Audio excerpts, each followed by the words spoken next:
Isang tulog na lang at bakbakan na ng Gilas versus Hong Kong. At ito ang unang laban ng bagong Gilas under Coach Tim Cone. At dito masusubukan ang mga bagong mukha ng team, especially ang Kai Sotto at Justin Brownlee tandem. Yan ang ating pag-uusapan ngayon. Pero bago yan, para sa mga bagong pasok pa lang dito sa Shaded Lane, ay pakisampal naman po si subscribe button at pati na rin si like button ay pahirit na rin. Salamat po. First game na mga ka-shaded at titingnan natin ang mga magagandang nangyayari sa pagbuo ng bagong Gilas team. New look. Ito ang masasabi ko sa team na ito, precisely because of Coach Tim Cone. Isa kasing well-respected and well-loved coach si Coach Tim dito sa Pilipinas dahil sa kanyang napakaraming championships.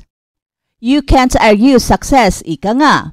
Kung ikaw lang naman ang nag-iisang PBA coach na merong 2 Grand Slam at winningest in history, plus the fact na ikaw ang coach ng most popular team ng bansa na Barangay Ginebra, ay mag-iiba talaga ang tingin ng mga fans sa Gilas. Mag-iiba talaga ang mukha ng Gilas, much more kung galing ito sa isang napaka-unpopular coach na si Chat Reyes. And kudos to SBP, dahil sa pagkakakuha nila kay Coach Tim Cone ay gumanda agad ang image ng Gilas at bumalik na ang tiwala ng mga fans. Maraming mga silent fans na ngayon ay naglalabasan na naman at nagpapakita ng kanilang tiwala at excitement when Coach Tim Cone was announced as the new caretaker of Gilas sa loob ng 4 na taon with the hope of qualifying in the Olympics. At mas gumanda pa lalo ang image ng Gilas nung nagbalik si Justin Brownlee at tapos na ang kanyang suspensyon. Marami ang mga nagagalak na makakalaro si Justin Brownlee sa Gilas upang mabigyan naman siya ng pagkakataon to redeem himself after sa natamo niyang setback as a player. At mas dumami ngayon ang umaasa kaysa mga kritiko sa social media. But for sure, nandyan lang yan sila waiting for this present Gilas to fail at mag-copy-paste na naman ng mga comments to undermine the team. Pero hindi lang yan. Mas lalong bumibilib ang lahat kay Coach Tim Cone nang dumating si Kai Sotto in time sa kanilang unang practice sa Inspire Sports Academy. Well, nauna pa si Kai Sotto at very excited playing under Coach Tim Cone.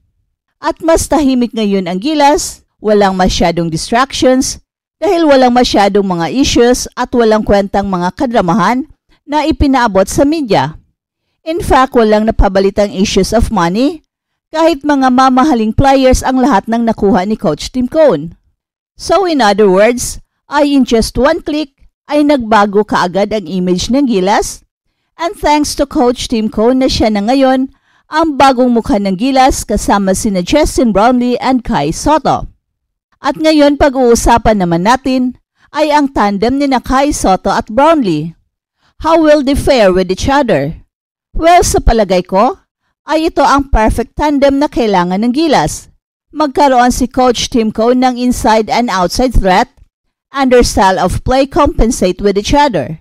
Well, alam naman natin si Justin Brownlee na mahilig talagang pumasa at maghanap ng mga drop passes. At ngayong si Kai Sotto na ang kanyang target, I expect that drop passes and extra passes to become lob passes to Kai Sotto and let him do his thing. The potential are unimaginable. Napakalaki kasi ng potential ng tambalang Kai Sotto at Justin Brownlee. And this is the first time na magkakampi silang dalawa.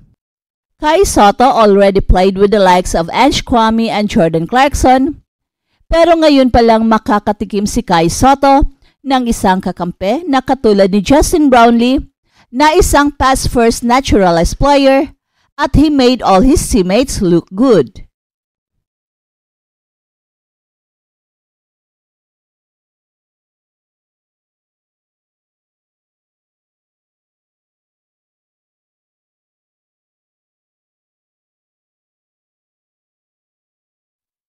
At sa NBA naman, so bago ang season ngayon sa NBA, iniulat na inalok ng Golden State Warriors si Klay Thompson, sa isang 2-year $48 million contract.